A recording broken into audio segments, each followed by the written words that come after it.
Anyone that's willing to give me an ear for a minute.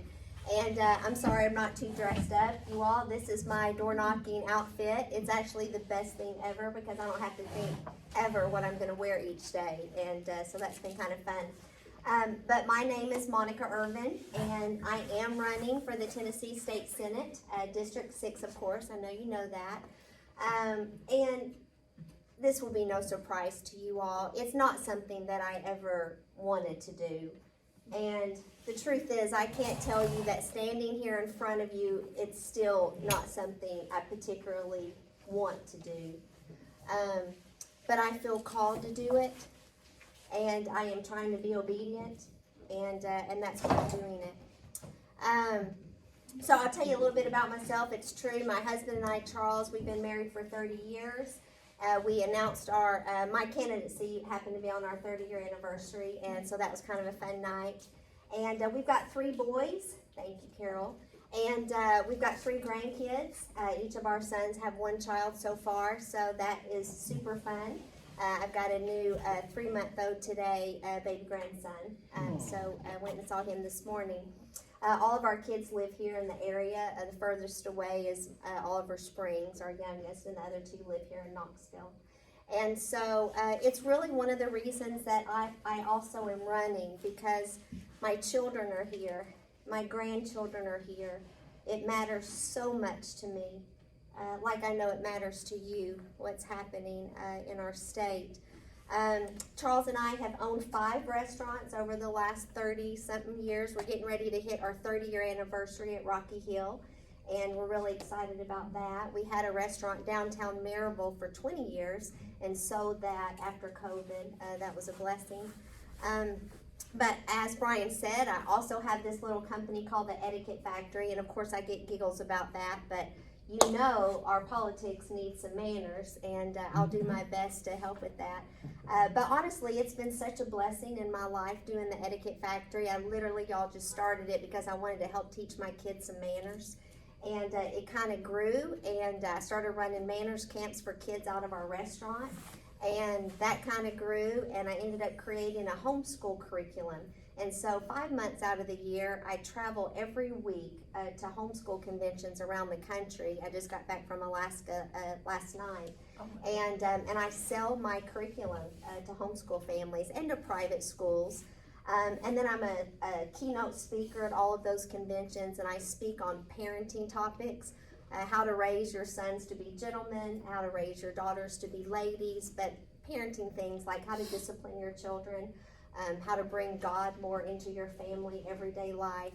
I love doing that. But then when I was teaching manners camps, years ago I had this man was listening to me in the restaurant, and he came up to me after my camp and he said, "Do you do this for adults?" And I was like, no, I don't know.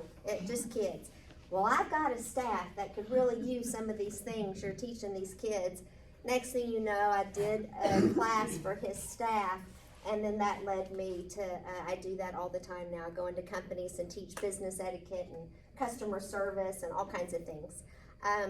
But as far as my service in the community, the last 5 years I've been a board member of Tennessee Right to Life. That's what's taken me to the Capitol many times, fighting for pro-life legislation, and it's gotten me really familiar with how things work in Nashville. And then the past 20 years, I've been a CASA volunteer. That stands for Court Appointed Special Advocate. So basically, I investigate cases of child abuse and child endangerment for Knox County Juvenile Court. For Tim Irwin, and that has been another huge blessing in my life. It's been very difficult, as you might imagine. I've seen awful things, and welcome. And you know, and every time I have finished a case in the last 10 years, I have said I'm done with this. Not that I just want to be, but it's just so emotionally draining. And but then I just kind of keep going, and so I've taken a leave of absence while I've run my campaign. So that's a little bit about me. Why am I running? I'm running because I do not believe that my current senator is really staying true to conservative values that I hold dear. y'all, and I like Becky Massey. I know you do too. She's a very nice lady, and I know she's done good things in Knoxville. But the most important things, I do not believe that she's staying true to. And so finally I decided I had to challenge her. I couldn't just sit back and complain and be upset because my elected official is not doing what I would hope that any conservative Republican would be doing in Nashville. So back in February, as a member of Tennessee Right to Life, we got word that Senator Massey had co-sponsored a bill to expand abortions in Tennessee by including the exception for rape. And the truth is, you all, I know there are Republicans that want that. There may be some of you sitting here. You need to know I'm not one of them. I believe that life in the womb is a life. It is a baby. You know, we used to not be able to see inside the womb. We still knew it was a baby, but we used to not have scientific proof. And the other side likes to want that. We didn't know because God told us it was life. Now, we have scientific proof. We can see inside that womb, and it's just the miracle of life. And so I called up Senator Massey. I was not happy, and she was gracious, and she came and met with me, and she listened, and I listened to her. But while we sat and talked, it was in that meeting that I knew I was going to have to challenge her. Because I asked her a series of questions. I asked Senator Massey if she still believed that abortion was wrong, and she said she did. I asked her if she would go as far as to say that it was a sin, and she said yes. I asked her what she felt was wrong with sinning, like what's the big deal? I said, would you agree that when we sin, it separates us from the Lord? And she agreed. And I said, so why? If you believe abortion is a sin, if you believe it's wrong, why would you ever want anyone, even in the case of rape, to do something that would cause them further harm, like I believe having an abortion would? So you all, I decided it was time to challenge her. It wasn't the only thing I was disappointed on her voting record, but it was the most important thing. Now, since then, there's been lots of issues. How many of us follow the voting record of all of our elected officials? Is it even possible? You know what I wish? I wish our elected officials, instead of sending out Facebook and social media, I mean, they all do it every week about all the ribbon cuttings they were at, all the books they've read to kids. I'm not saying that's not important, y'all. You do have to get to know your community, and you've got to be there. But I would rather every week you post what you voted and why. You know, if you're not ashamed of your vote, then talk about it and tell your constituents what you're voting on. And so as I started diving a little deeper, the truth is I kept getting shocked over and over again. And so there's a couple of things. I'll just highlight a couple. You're welcome to ask me about other things. So one of the things that I am just very against, I am against when our state government goes into partnership with a private industry. It's called a public-private partnership. We've done it a lot and many times. What's interesting, and I guess legislators just don't read the Constitution, the state Constitution, because it very clearly says that we're not allowed to do that. It actually says we shall not use state credit and give to companies, industries, and it lists 4 other things. And so we're not supposed to do that. You know, as you know, the state constitution and our federal constitution was created to make sure we outline the power of our government so that it keeps them in check, so they don't overstep and do things that it was never intended for our government to do. One of the reasons I'm so against it, there's lots of reasons, but If me and Brian decided to go into business together, and we were gonna literally form a partnership, would me and Brian be on the hook for each other's decisions? Personal decisions? I mean, I would bet, Brian, you care about what I did on my private time and vice versa, and then our public decisions, you know, the decisions we both made for the company. Well, see, when your state government puts you into a partnership with a private company, you're in business with that company, you all, whether you like it or know it or not. And so, for instance, my opponent and other legislators in Tennessee got us into business with Ford Motor Company. We gave Ford almost $900 million, it's grown since then, almost $900 million to come into Tennessee and build their electric car plant in West Tennessee.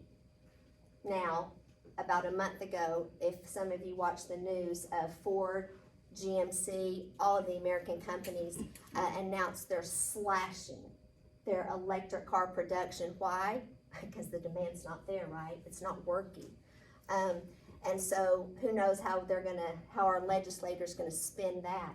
That's the other problem, is see, once your government puts you and I, taxpayers, in business with a company, they've gotta make sure that company succeeds, right? Because they sure don't want you calling them going, hey, this company, you just gave $900 million of our dollars to Ford, and now Ford's failing. You better figure out a way to make sure they don't fail, and that is what happens, right? And so, for instance, we did the same thing with FedEx. Now, y'all, we do need jobs, good jobs in Tennessee. We'll talk about that in a minute. So, for instance, FedEx, we did the same thing with them. About 5 years ago, FedEx came to the state legislature. It's not the first time they've come requesting things. And they said, hey, if you all don't take this extra fuel tax that we're having to pay, because FedEx, like a lot of companies that use our Tennessee airports a certain amount of time, they have to pay an extra tax for that. It goes towards maintaining our airports. And they said, we're gonna leave Tennessee because Kentucky, and I think it was Ohio, is offering for us to move our plant there, and they're not gonna charge us this tax. FedEx the year before had paid $88 million for this tax in Tennessee. They didn't want to pay it anymore, which I don't blame them. Who wants to pay any taxes? But see, we had already gone into business with them. So what did our state legislator do? Oh, you better believe, oh, you got it. We're gonna cap you off at $5 million. So see, once you go into business with someone, every time they come and ask something, you're kind of tied, and you have to do that. Now, the other thing that makes me upset, particularly about the Ford deal, is the Ford Foundation. It's their foundation. It's Ford's foundation.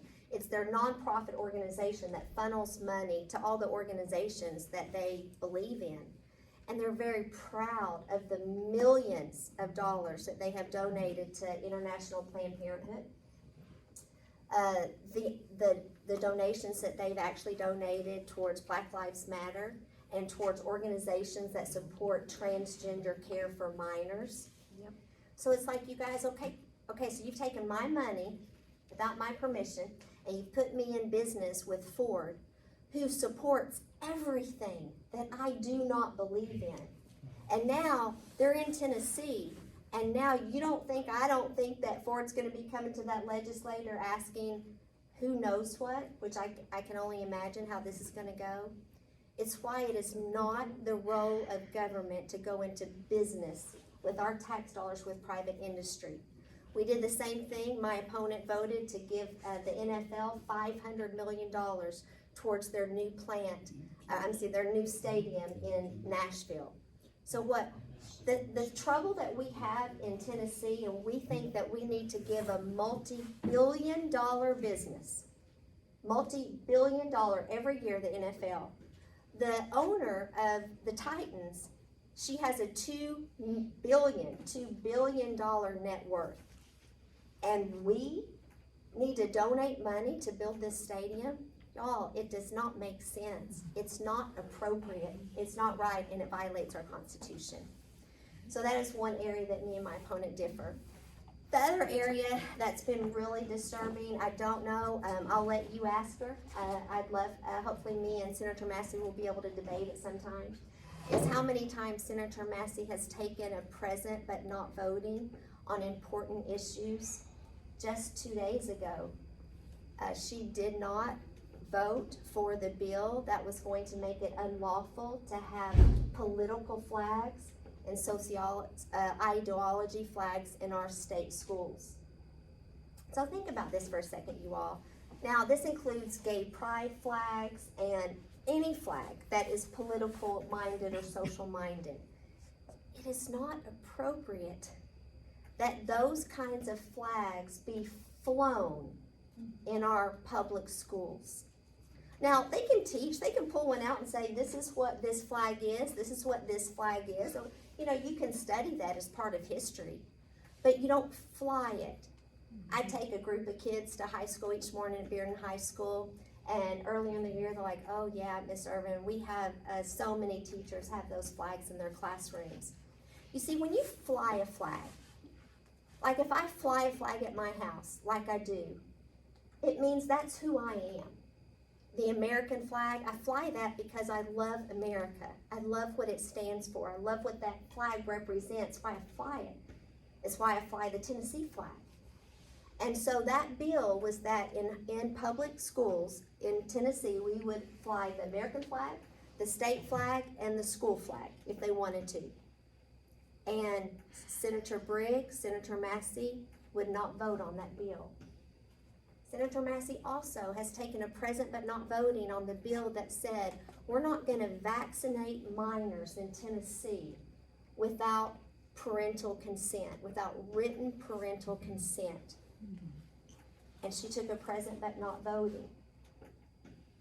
She took a present but not voting in Health Committee when we had the bill that said we're not going to give children as young as 9 years old transgender chemical transitioning drugs. Y'all, those are like the hormone blockers that literally stop children from going through puberty. If you don't know that that's wrong, you cannot continue to be my senator. You just can't. I'm going to challenge you. And that's why I'm standing before you tonight, because I think it matters so much. There are other things we don't see eye to eye on, and I would be happy to answer questions for you. Do you want me to pause so you can ask about any of those things? What about school vouchers? Yeah, so I am 100% behind school choice, universal school choice, in fact. However, they've got to have some serious protections. And so far, I have not seen those protections in the House bill or the Senate bill, and especially in Governor Lee's bill. What I mean by that is, so I've been in the homeschool community, y'all, for, 25 years. I homeschooled our son.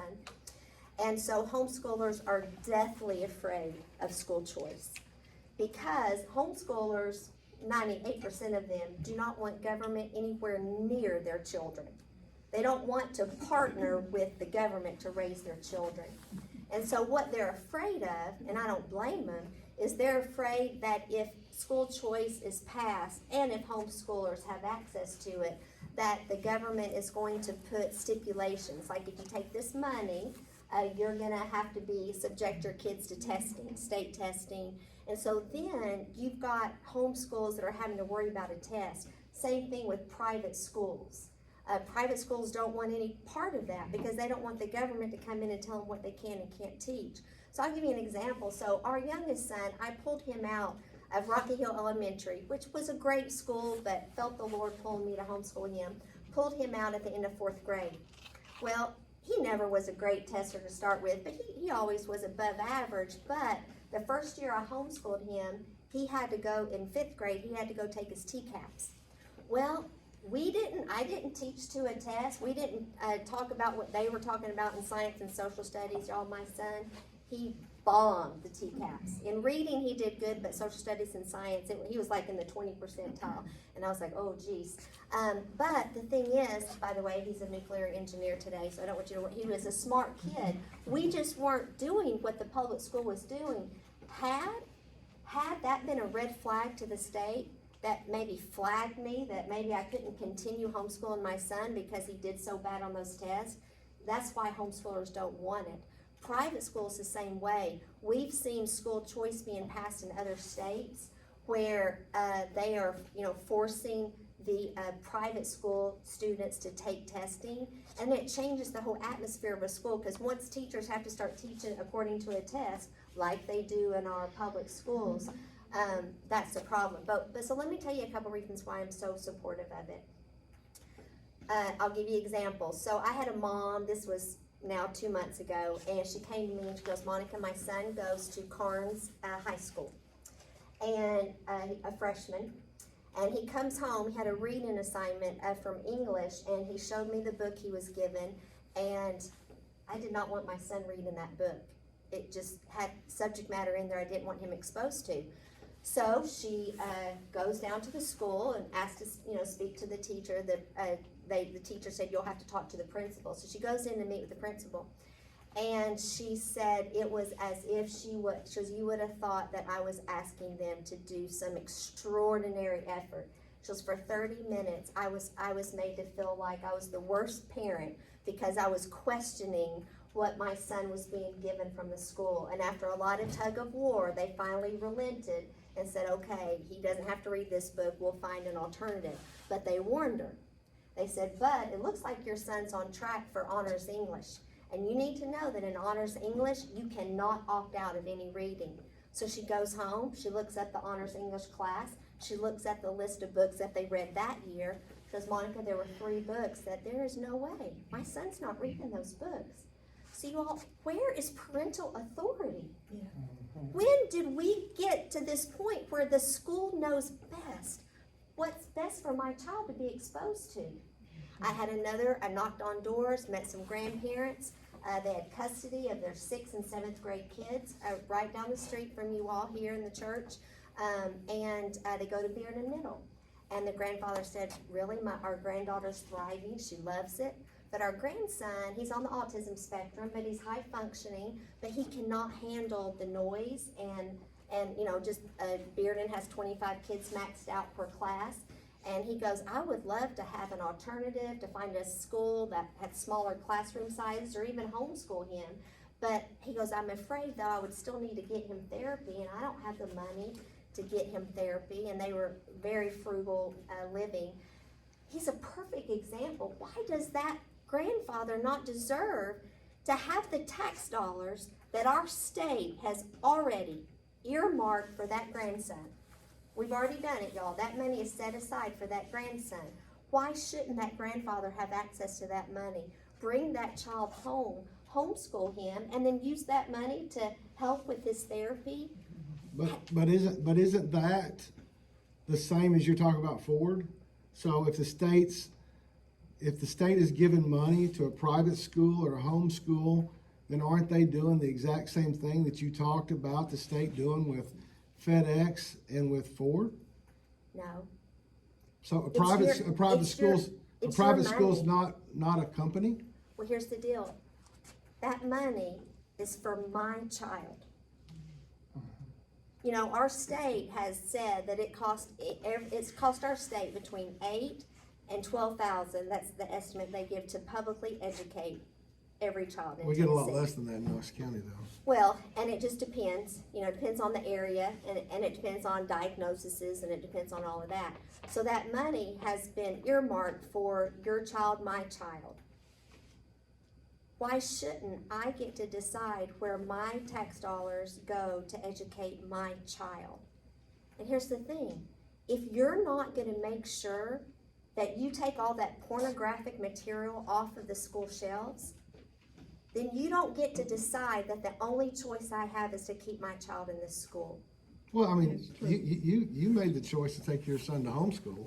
I do. So everybody has that choice. They do, but this grandfather doesn't. The grandfather that doesn't have the money to take his son out. I mean, at some point you have to decide, does the money follow the child's education? Or does our state get to decide what's the best educational path for this child? So, okay, so you believe in the state having the control and not the local school boards? It depends on what it is. It depends on what, I believe the parents have the ultimate control. I mean, that's what we're talking about, is the Right. parents having the ultimate control. Yeah, and parents don't have to take it.